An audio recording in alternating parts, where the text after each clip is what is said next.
उत्तर प्रदेश में चुनाव महज 6 से 8 महीने में होने वाले हैं। ऐसे में चुनाव की स्थिति क्या होगी ये तो आने वाला भविष्य ही बताएगा। उत्तर प्रदेश में चुनाव को लेकर तमाम तरीके की गहमा-गहमी शुरू हो चुकी है। आज इसी कड़ी में हम चर्चा करने के लिए पहुंच चुके हैं छात्र एवं छात्राओं के बीच। नमस्कार, वीटीवी इंडिया के दर्शकों का बहुत बहुत स्वागत एवं आभार। मैं शिबू खान। इस वक्त हमारे आप दाहिनी ओर देख पा रहे हैं कि जिस तरीके से ये छात्राएं मौजूद है, ये स्नातक की छात्राएं हैं जिनसे हम संवाद करेंगे और जानेंगे क्या है इनके राय। साथ ही हम जानेंगे वर्तमान की उत्तर प्रदेश सरकार में कानून व्यवस्था पे क्या है सवाल। ऐसे तमाम और भी अन्य मुद्दे हैं जिस पे होनी है चर्चा। एक बार फिर से बताया चले कि शिबू खान के साथ संवाद में आज ये छात्र छात्राएं अपनी राय रखेंगे। इसके लिए हम आमंत्रित करते हैं हमारी विशेष सहयोगी ज्योति जायसवाल को, जो आएंगे और छात्र छात्राओं से इस मुद्दे पे संवाद करेंगे और साथ ही जानेंगे कि क्या है इनकी सोच और आने वाले चुनाव पे क्या है इनकी राय। आने वाले चुनाव को लेकर आपकी क्या राय है? आने वाली जो सरकार है उससे आपकी क्या अपेक्षाएं हैं? मैं हूँ खुशमा बानो, बीए थर्ड ईयर। मैं चाहती हूँ कि सरकार इस बार जो मतलब हम लोग की स्टडी चल रही थी 2 साल, पहली बात तो उसने लॉकडाउन लगा दिया, फिर नोटबंदी करवा दिया और फिर जो रैली निकालते हैं तो उनके लिए तो कोई लॉकडाउन नहीं है और हमारे लिए स्टूडेंट के लिए और भी जो है ना उनके लिए लॉकडाउन है। ये कैसी है? ये क्या है? सब ये नहीं होना चाहिए। हम चाहते हैं कि रेगुलर अब क्लासेस चलें और कंटिन्यू हमारी पढ़ाई जारी करें और इस मतलब जो स्कॉलरशिप की है वो भी मतलब दें। कानून व्यवस्था को लेकर आपका क्या कहना है? उत्तर प्रदेश की कानून व्यवस्था किसी से छिपी नहीं है, तो आप अपने प्रदेश की, अपने जिले की कानून व्यवस्था को लेकर क्या विचार रखना चाहेंगी?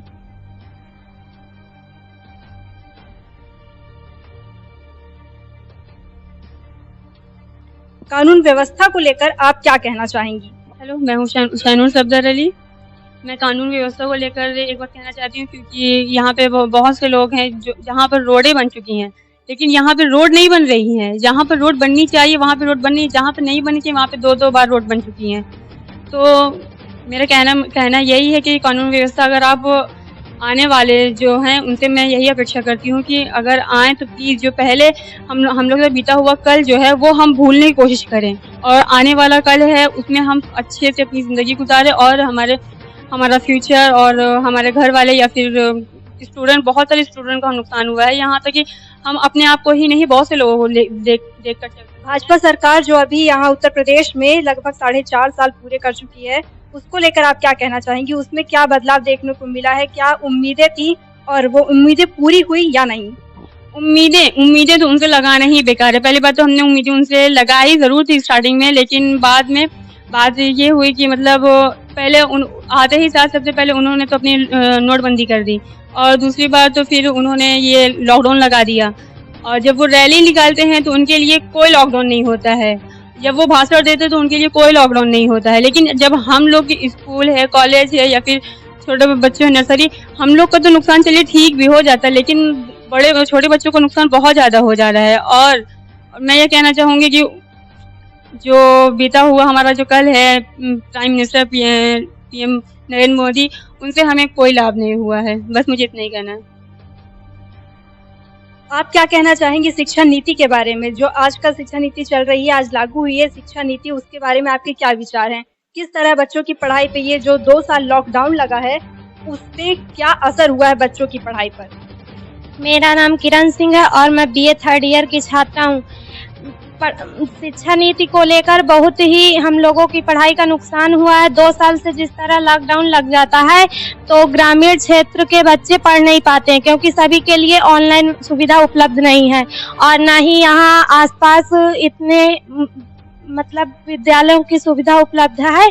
छोटे बच्चों का भी काफी नुकसान हुआ है। इस कोविड-19 के दौर में लोग अपने घर का ही स्थिति को सुधारने में लगे। ऐसे में शिक्षा का स्तर बहुत ही नीचे गिर गया है, इसलिए सरकार को थोड़ा शिक्षा नीति को मजबूत करने का प्रयास करना चाहिए और छात्राओं पर विशेष ध्यान देना चाहिए और उनके पढ़ाई के लिए अच्छी सुविधाएं मुहैया करानी चाहिए। जिस तरीके से आपने देखा और सुना कि किस तरीके से छात्र और छात्राओं ने अपनी राय रखे हैं, हमारे साथ कुछ युवा साथी जो कि छात्र हैं, हम इनसे भी संवाद करेंगे और जानेंगे इनसे इनकी राय। मैं ठाकुर आदर्श सिंह ये सेकेंड ईयर के छात्र हूँ और वर्तमान सरकार माननीय योगी आदित्यनाथ जी आज जो हमारे प्रदेश के मुख्यमंत्री हैं, मैं इनसे बस यही चाहूँगा कि जैसे कि अभी इन्होंने कहा कि जैसे कि भी लॉकडाउन लगा दिया तो हमारे बच्चे जो छोटे छोटे थे शिक्षा पे बहुत ही बड़ा प्रभाव पड़ा। सब हर गरीब मजदूरों के पास कोई ऑनलाइन सुविधा नहीं है, तो इसलिए शिक्षा पर बहुत ज़्यादा प्रभाव पड़ा। तो जिस तरीके से आपने देखा कि किस तरीके से दावा हो रहे हैं, सरकार की तमाम तरीके की योजनाएं और व्यवस्थाएं दी जा रही हैं, लेकिन जब इन छात्र छात्राओं से चर्चाएं हुई तो तमाम तरीके की बातें सामने आई हैं जो जमीन पे निराधार हुई है। हमारे साथ अन्य छात्राएं भी जुड़ रही हैं, हम इनसे जानेंगे कि वर्तमान सरकार ने प्रदेश को उत्तम प्रदेश के बजाय स्मार्ट प्रदेश भी बना दिया है। आप ये बताइए कि उत्तर प्रदेश को स्मार्ट प्रदेश बना दिया गया है, क्या लगता है उत्तर प्रदेश वाकई में स्मार्ट हो सकता है? हाँ, मेरा नाम दिव्या पांडे, मैं बीए फर्स्ट ईयर के स्टूडेंट हूँ और यहाँ देखा जा रहा है शिक्षा पे तो प्रभाव पड़ ही रहा है, पर यहाँ कुछ और भी हो रहा है। जैसे सड़कें बन रही हैं तो अब हमें आने जाने में बहुत प्रॉब्लम होती है और ये जल्दी से जल्दी होना चाहिए। मैं आपसे जानना चाहता हूं कि जैसे कि आप युवतियां हैं, छात्र छात्राएं हैं, आपका आना जाना होता है। उत्तर प्रदेश में जब सरकार बनी थी तो वादा हुआ था कि उत्तर प्रदेश में अपराध खत्म कर दिए जाएंगे। क्या लगता है कि वर्तमान में देश में या उत्तर प्रदेश में बहन बेटियां सुरक्षित हैं? नो सर, मेरे कहने का मतलब ये है कि अनुराधा देवी क्लास 12th में हूँ। मेरे कहने का मतलब है कि जहाँ हमारे देश में अभी कहा जा रहा है कि बेटियां सुरक्षित है, नहीं है, क्योंकि बेटियों के जब थोड़ा सा उनको कन्यादान कुछ मिल रहा था, कुछ भी नहीं मिल रहा, जो मतलब कि उनके आने के भविष्य में कुछ आने वाला था उनको बंद कर दिया जा रहा है। धीरे धीरे कुछ आ नहीं रहा है तो वो कैसे बढ़ रही हैं आगे। अब मेरे कहने का मतलब बस यही है कि लड़कियों को बोला जा रहा है कि वो आगे बढ़े और कैसे बढ़े, जब उनके आने वाली भविष्य में रोका जा रहा है, प्रतिबंधी लगाई जा रही है तो वो कैसे बढ़ सकती हैं आगे। तो जिस तरीके से इन युवाओं में या यूं कहीं छात्र छात्राओं में बेहद ही आक्रोश है जो कि एक चिंता का विषय है। वैसे जल्द ही चुनाव आने वाले हैं और इनमें से बहुत सारे छात्र छात्राएं चुनाव में मतदाता के रूप में भी जाने वाले हैं। आने वाला समय तय करेगा कि ये मतदाता किस बात से रुझाव में आते हैं और किन बातों से सरकार के दावों और झमेलों में फंस करके वोट देते हैं, ये तो खैर आने वाला समय बताएगा। अब हम जानते हैं कि रोजगार के मामलों पे जिस तरीके से युवा पढ़ाई करता है, पैसा खर्च करता है, डिग्री लेके जाता है, क्या उसे प्रदेश में आसानी से रोजगार मिल पा रहा है? मेरा नाम सदफ नाज है, मैं बीए सेकेंड ईयर की स्टूडेंट हूँ और रोजगार के हिसाब से देखा जाए तो यहाँ पे ऐसा कुछ है नहीं और रोजगार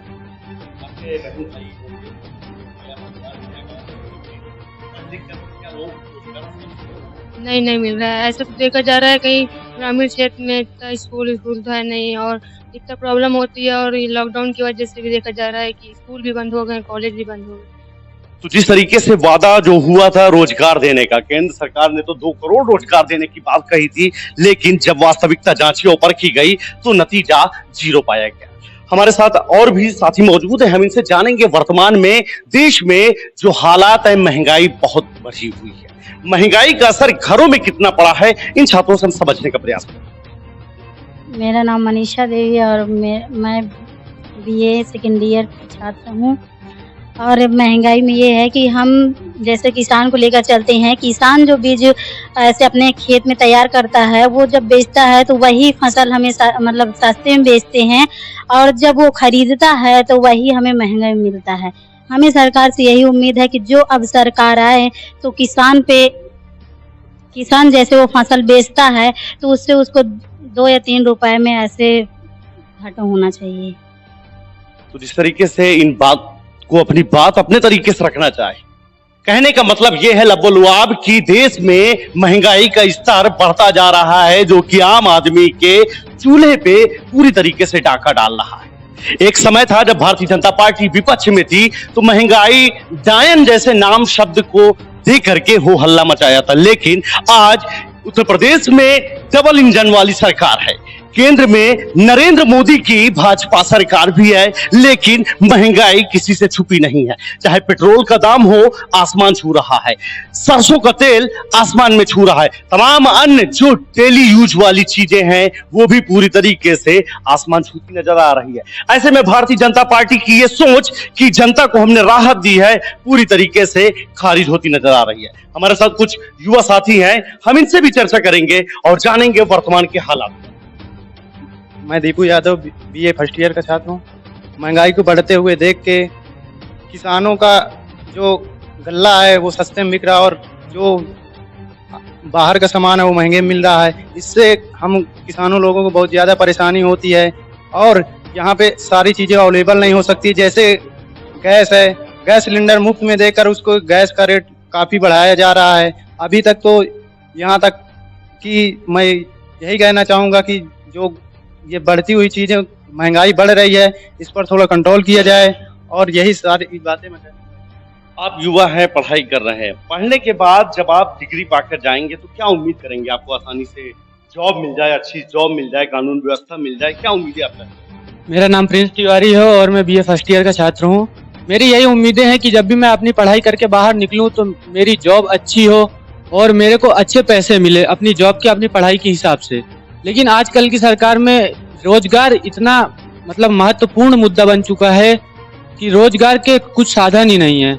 मतलब इतनी सारी वैकेंसीज निकलती हैं और उसमें मतलब वैकेंसीज के मतलब जो मतलब फॉर्म भरते हैं उसमें छात्रों की संख्या तो अधिक है और वैकेंसीज कम है। तो उस हिसाब से जो छात्र डिग्री लेकर भी अच्छे मतलब परसेंट बना के बाहर जा रहे हैं उनको भी रोजगार नहीं मिल पा रहा है। तो रोजगार बड़ा मुद्दा है, समस्या भी बहुत बड़ी है। ऐसे में युवा ये सोचते हैं कि जब वो डिग्री लेकर के कॉलेज पास आउट हो तो उन्हें एक अच्छी रोजगार यानी नौकरी मिल जाए। लेकिन वर्तमान के हालात देखा जाए तो जो पहले से ही डिग्रीधारी बैठे हुए हैं, रोजगार के रोज परेशानियों से दो चार होना पड़ रहा है। हम एक बार फिर से इनसे कुछ और भी समस्याओं पर राय जानना चाहते हैं और साथ ही जानेंगे वर्तमान में जो कानून व्यवस्था है या जिला प्रशासन द्वारा चलाई जा रही योजनाएं या सरकार द्वारा भेजी जा रही योजनाओं का सच वास्तव में पंचायतों में मिल रहा या नहीं मिल रहा। साथ ही हम जानेंगे कि इससे जो नवयुवक है, नौजवान है और युवा छात्र वर्ग है उससे सरकार की ओर से कुछ राहत मिल भी पा रही है या नहीं। मुझे सिर्फ इतना कहना है, जो आने वाले कोई भी हो वर्तमान में कि जैसे कि नरेंद्र मोदी या फिर सपा पार्टी के कोई भी हो, मुझे उनसे मतलब नहीं। बस इतना मतलब है कि अगर वो आ रहे हैं तो क्या वो हमारा बीता हुआ कल भुला सकते हैं? या जैसे कि लॉकडाउन लगा था मुंबई से या फिर गांव तक जो बच्चे आ रहे थे, जो माता पिता आ रहे थे वो अपने बच्चे जरूर लिए हुए थे, लेकिन क्या उनको पता था कि जिंदा है, मरा हुआ बच्चा है? लास्ट में जब वो देखते हैं तो उनका बच्चा वो मरा दिखता है। क्या ये भरपाई कर पाएंगे? प्राइम मिनिस्टर कर पाएंगे या कुछ? खुद के लिए तो बहुत कुछ करते हैं लेकिन दूसरों के लिए कुछ भी नहीं है, सिर्फ कहा गया है। और हम ये तो चाहते हैं कि उम्मीदें उन्होंने हमको बहुत दिखाई है लेकिन सारी उम्मीदें ने उन्होंने पानी फेर दिया है। हमारी वैकेंसी और ये भी कहा गया है कि ऑनलाइन पढ़ाई, इस टाइम पे हम लोग ऑनलाइन पढ़ाई कर रहे हैं, ऑनलाइन पढ़ाई करके हमको क्या मिल रहा है? कुछ भी नहीं। ये तो इसमें कहा गया है कि ऑनलाइन में पहली बात तो मार्क्स अच्छे आ भी नहीं रहे और हमको ऑनलाइन के उसमें वो जॉब भी नहीं मिलेगी, तो हमारी ये पढ़ाई करने का क्या मतलब है? जिस तरीके से आपने देखा कि इन युवा छात्र छात्राओं में आक्रोश इस बात का है कि जो कोरोना काल में जो पढ़ाई प्रभावित हुई है उसके परिणाम या दुष्परिणाम क्या आने वाले। सवाल ये भी अपने आप में खड़ा होता है कि यदि मेरिट के आधार पे बच्चों को पास आउट कर दिया जाता है तो आने वाले दिन में जो वैकेंसीज होंगी उसमें मारामारी ज्यादा बढ़ जाएगी।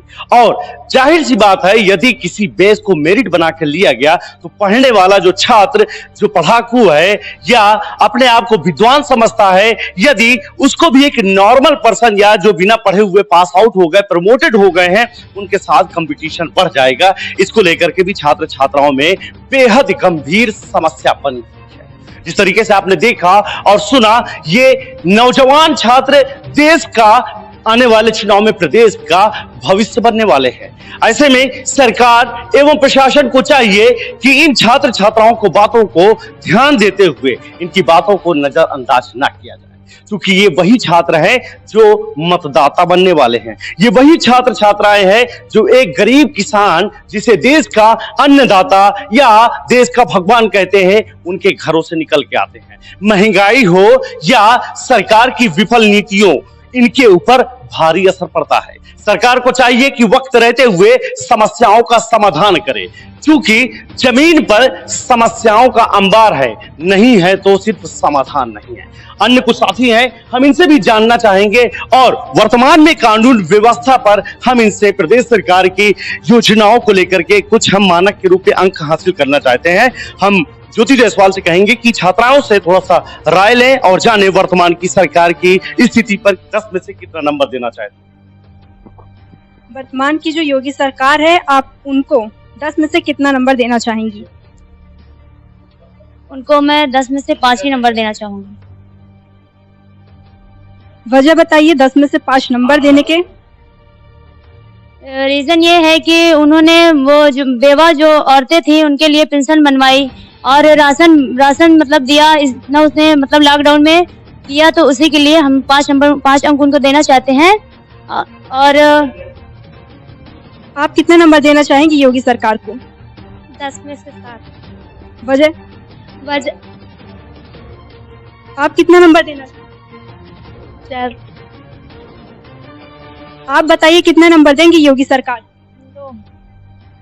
2। आप बताइए अपनी राय। 3।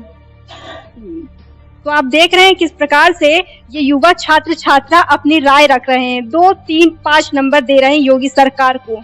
इसकी वजह आपको पता ही होगी। इसकी वजह रोज आए दिन देखने को मिलती है। सड़कों पर लोगों के सामने जितने भी कांड होते हैं, सब उनकी वजह है, जिसकी वजह से ये रेटिंग मिल रही है।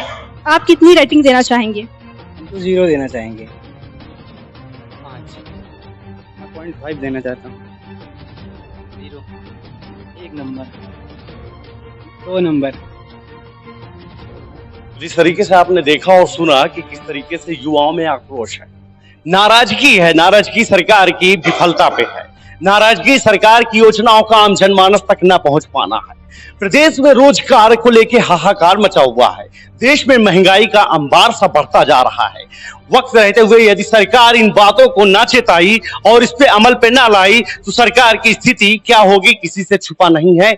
इसका नतीजा जल्द ही आगामी चुनाव में देखने को मिलेगा। एक बार फिर से वीटीवी इंडिया के दर्शकों का बहुत बहुत आभार। आपको बताया चले कि वीटीवी इंडिया हमेशा से ही दबे कुचले शोषितों वंचितों की आवाज उठाता रहा है। संवाद विद शिबू खान में आज यहाँ पे हमारे साथ स्नातक के छात्र छात्राएं मौजूद रहे। एक बार फिर से आप सभी का आभार।